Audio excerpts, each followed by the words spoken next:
नांदेड़ में आज वज़ीर आला एकनाथ शिंदे ने मुख्तलिफ सरकारी स्कीमों के मुस्तफ़ीदीन का एजाज़ किया।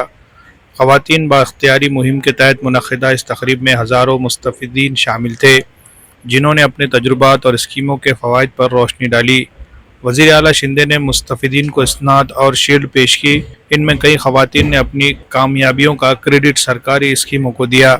वज़ीर आला यूथ ट्रेनिंग स्कीम के तहत माजूर तलबा को भी रोज़गार के मौक़े फ़राहम किए गए हैं। क़बायली ख़वातीन को वज़ीर आला लाड़की बहन स्कीम से माली इमदाद मिली, जिससे इनके लिए खुद मुख्तारी के दरवाजे खुल गए हैं। तक़रीब में दीगर स्कीमों के मुस्तफ़ीदीन जैसे बचत ग्रुप की ख़वातीन ने भी अपनी कामयाबी की कहानियाँ सुनाई, जिन्होंने हुकूमती इमदाद से कारोबार शुरू किया और आज अपनी कामयाबी का जश्न मना रही है। नांदेड़ की इस तक़रीब में वज़ीर आला एकनाथ शिंदे ने ख़वातीन की खुद मुख्तारी और सरकारी स्कीमों के ज़रिए अवाम को माशी इस्तेहकाम फ़राहम करने के हुकूमती अज़्म को दोहराया। हमारी हुकूमत हमेशा अवाम की भलाई के लिए काम करती रहेगी ताकि हर तबका खुद कफ़ील हो सके। इस मौके पर मुस्तफ़ीदीन ने हुकूमत का शुक्रिया अदा किया और स्कीमों से मिलने वाले फ़वाइद को सराहा। बोले सो निहाल, सत श्री अकाल। सर्वप्रथम शिखांचे 10वे गुरु गुरु गोविंद सिंग यांना वंदन करतो।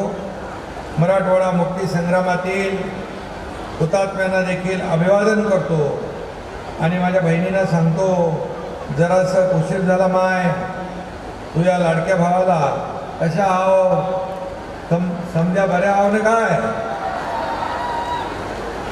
उशीर झाल्याबद्दल आपली दिलगिरी व्यक्त करतो, परंतु येताना पाहिलं खरंच माझ्या लाडक्या बहिणी त्यांच्या राख्या बांधताना, पुष्पवृष्टी करताना चेहऱ्यावरचा जो आनंद आणि समाधान पाहिल्यानंतर मला खरंच वाटतं की ही योजना आम्ही सुरू केली ती यशस्वी झाली आणि ही योजना किती गरजेची होती हे तुमच्याकडे बघितल्यानंतर पाहायला मिळालं।